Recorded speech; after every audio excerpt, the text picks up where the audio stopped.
In the 10th year of the Prophet's mission, in about the year 620 AD, Rasulullah and his companions came out of the siege that had lasted for 3 years.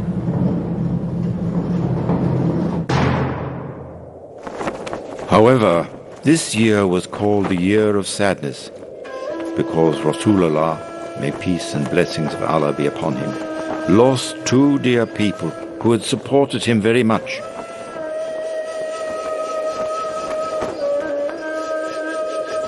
The first was his uncle Abu Talib, who used to support him a great deal, and the second was Khatijah, who was the first to believe in him.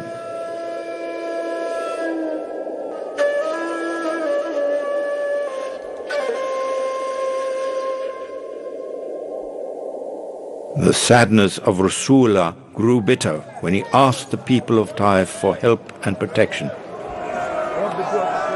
They refused, hurt him, and even threw stones at him.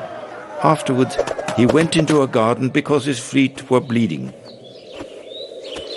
And there, he called out to Allah from the bottom of his heart to strengthen him in these times of trouble.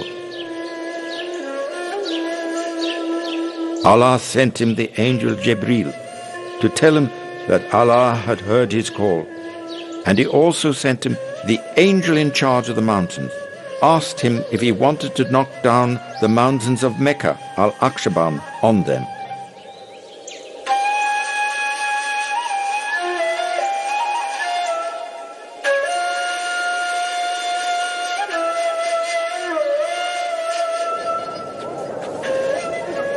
Rasulullah refused and hoped in his kind and merciful heart that Allah would make their children worship him alone and nobody else.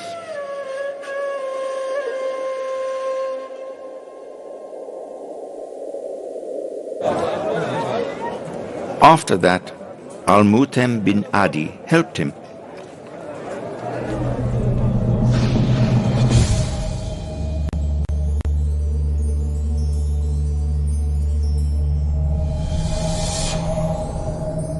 But the special gift Allah gave to Rasulullah, may the peace and blessings of Allah be upon him, after that hard time was he ascended from Al-Haram Mosque to Al-Aqsa Mosque.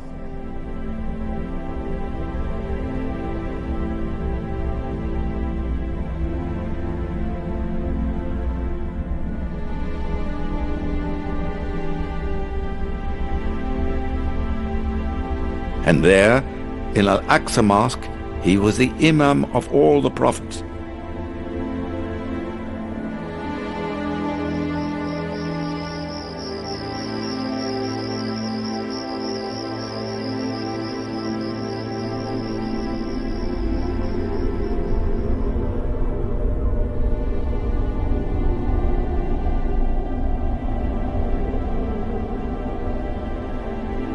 Then he ascended above the 7 heavens and got close to Allah the Almighty.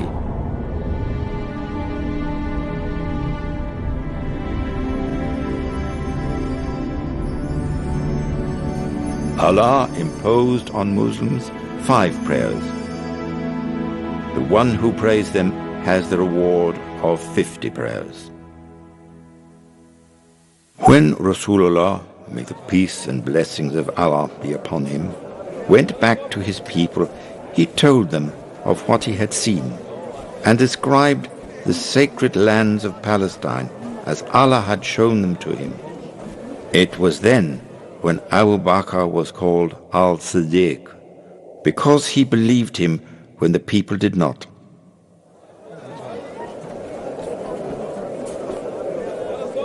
Around the 11th year of the mission, in 621 AD, and with the arrival of visitors to Mecca at the time of pilgrimage, the mission seemed to have spread beyond Mecca.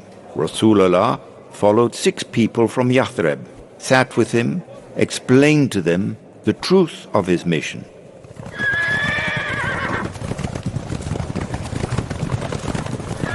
They became the first people from Yathrib to convert to Islam, and they set off to spread the mission. After a year they returned, and their numbers had doubled. And they all paid their respects to Rasulullah, may the peace and blessing of Allah be upon him. That was the first Aqaba homage. After that, they went back to Yathrib.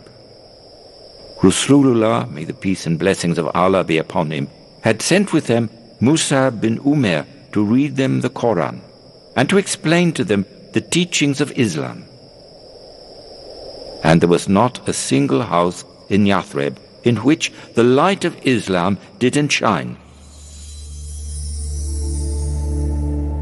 Do you know that the Jews were the major reason behind the conversion to Islam of the 6 young men who had come to Mecca from Yathrib during the pilgrimage season? The Jews in Yathrib had always spoken about the seal of the prophets, who would come at the end of time, and about his special qualities. They had always affirmed that they would follow him and would fight the people of Yathrib, Al-Khazraj, and Al-Aus under his command.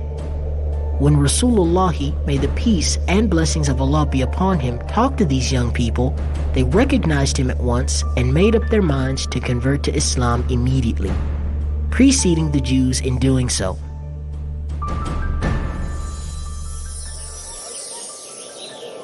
After a whole year, 73 men and women came to Al-Aqaba to pay respect to Muhammad, the messenger of Islam. May the peace and blessings of Allah be upon him. That was the second homage, where they swore an oath of loyalty and honesty. Rasulullah, may the peace and blessings of Allah be upon him, chose 12 people from them to carry out the duties of this homage and told them, "You are responsible for the others, as the disciples were for Isa, son of Miriam, and I for my people." Among them were people from the tribes of Al-Aus and Al-Khazraj, who had been at war with each other for a long time.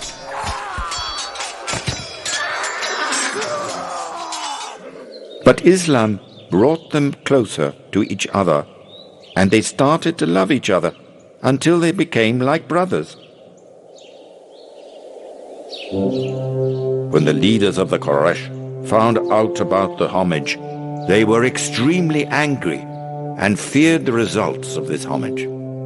So they began to torture and attack the Muslims more than ever.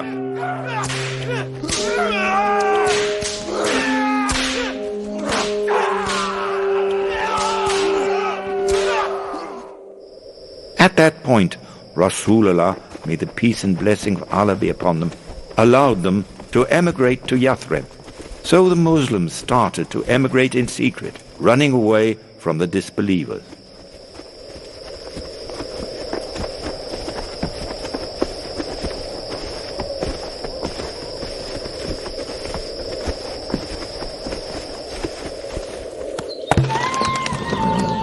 However, Omar bin al-Khattab, who emigrated in public, challenging the Quraysh, but no one dared to follow him.